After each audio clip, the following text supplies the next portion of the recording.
Tip number 5, and it's definitely a last but not least, protecting your manga. These collections cost us a lot of money, and you do not want your manga getting damaged or ruined or anything like that, because I'm very passionate about my manga collection. I want it to be looked after the best as possible. Now, the main thing that damages manga is sunlight. It can bleach the pages from a nice pristine white to a more faded yellow. And while some people don't have an issue with this, and I don't particularly have an issue, I can see where you can avoid it as much as possible. This bookcase at the moment is far away from any of the windows in the house. There's no direct sunlight being shone on my bookcase. So what you want to do is just avoid your bookcase, if possible, being in direct sunlight, because it will stop your books getting bleached. Another good bit of advice is to try and make sure your manga collection is away from any rooms that can get damp, for example, a bathroom. If you have condensation coming out of your bathroom and onto your books, then they're going to get warped and they're going to get water damaged. So you want to keep them as far away from that kind of thing as possible. Obviously, if your setup is not possible to keep them away from that, then there's other things you can do to protect them, like putting them in plastic bags. This is like a sin in the manga community at the moment, but you can do it if you need to.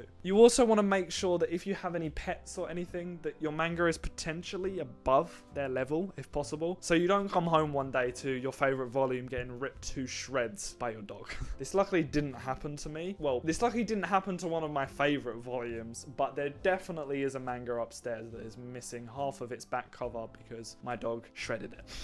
And then my final tip about the protection of your manga is regarding the arrangement of your shelves. If you can see on my shelf, there are actually small gaps between series. And this isn't just to split them up so that you can clearly see where one series ends and another starts. It's actually so that your books have a little bit of breathing room inside the bookcase. If you overstuff your bookcases, the books begin to get warped and they begin to bend where they're getting squished together. So if you have that little bit of space, they have a little bit more space to move, they don't get damaged when you pull them out, and they also aren't getting bent where they're just completely crammed into this small space.